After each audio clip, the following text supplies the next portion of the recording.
বৰক্ষেত্ৰী চৰত ছফেদুৰ ৰহমানৰ পত্নীয়ে দেখুৱালে মহানুভৱতা। বৰক্ষেত্ৰীৰ ভাংনামাৰী চৰত ব্ৰহ্মপুত্ৰৰ বলিয়া পানে চলাইছে সংহাৰী ৰূপ।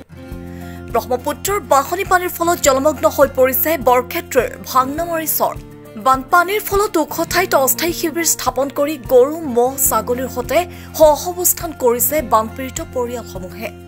বানৰ কবলত পৰা অঞ্চলটোৰ লোকসকলৰ মাজত বিশুদ্ধ খোৱাপানী খাদ্য পশু খাদ্যৰ তীব্ৰ সংকটে দেখা দিছে। আমাৰ যিগিলা চৰ অঞ্চলত বসবাস কৰোঁ মানুহগিলা আমি এই ৰাস্তাৰ পৰা য'ত নামলি আমাৰ গা নথয়, গতিকে অথাই পানী হৈ গৈছে। তাৰে মাজত যি আমাৰ ভাংনামাৰী সভাপতি যিহেতু আজি সেটি 2 দিন আহিল খা খবৰ ল'বাক লগি এখিনিতে আমি সন্তুষ্ট। তেখেতৰ নিজা ফাণ্ডৰ পৰা যি সহায় কৰিছে এইটো আমি পাইছোঁ। তাৰোপৰি কথা হ'ল কি, আমাৰ এই যিবিলাক প্লেটফৰ্মত আমি শিবিৰ বান্ধি আছোঁ মানুহগিলা, ইয়াত আমাৰ লেট্ৰিন বাথৰুমৰ কোনো যোগান নাই, দমকলৰ কোনো সা সুবিধা নাই। আমি পানীৰ অভাৱ, বৰ্তমান আমাৰ এই চব দমকল তল গেছি, কাৰণ গা নথয় বস্তি বাৰীত। গতিকে আমি প্লেটফৰ্মত উঠি আছোঁ। বান বিভীষিকাৰ মাজতে আৰ্তজনৰ কাষত থিয় দিছে চৰ অঞ্চলৰ এহাল দম্পতী। চৰ অঞ্চলৰ যুৱ সমাজকৰ্মী ছফেদুৰ ৰহমান আৰু তেওঁৰ পত্নী প্ৰাক্তন পঞ্চায়ত সভানেত্ৰী মমতাজ খাতুনে আজি ভাংনামাৰী অঞ্চলত বান পৰিস্থিতি পৰিদৰ্শন কৰে। বান পৰিদৰ্শন কৰি ব্যক্তিগত প্ৰচেষ্টাৰে জটপৰনাস্তিৰ ঠাই বিশেষে কিছুসংখ্যক বানপীড়িত পৰিয়ালক খাদ্য সামগ্ৰী বিশুদ্ধ খোৱাপানীৰ যোগান ধৰে। গাঁও পঞ্চায়তত উপস্থিত হৈছোঁ। ভাংনামাৰী গাঁও পঞ্চায়তৰ বিভিন্ন এলেকাত মানুহখিনি হয়তো ওখ ঠাইলৈ আশ্ৰয়ৰ কাৰণে আহিছে। হয়তো ভাংনামাৰী গাঁও পঞ্চায়তত ওখ ঠাই বুলিবলৈ আমি সেনেকৈ দেখা নাই।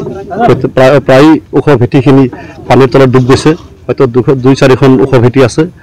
গতিকে গৰু ছাগলী মানুহ আশ্ৰয়ৰ কাৰণে যিখিনি জেগাত আছে সেইখিনি হয়তো মানুহৰ কাৰণে পৰ্যাপ্ত নহয়।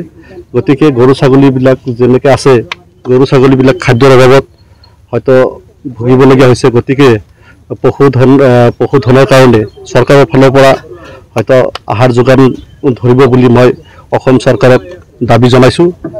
বানপানীৰ কবলত পৰা চৰ অঞ্চলৰ লোকসকলে খাদ্য বাসস্থানৰ লগতে শৌচালয় খোৱাপানীৰ ভীষণ সমস্যাত ভোগা বুলিও জানিব পৰা গৈছে।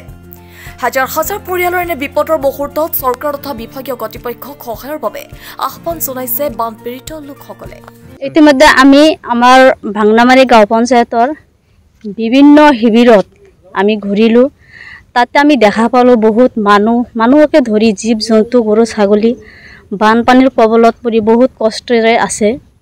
আৰু এতিয়ালৈকে চৰকাৰৰ ফালৰ পৰা কোনো সাহায্যলৈ আগবাঢ়ি অহা নাই।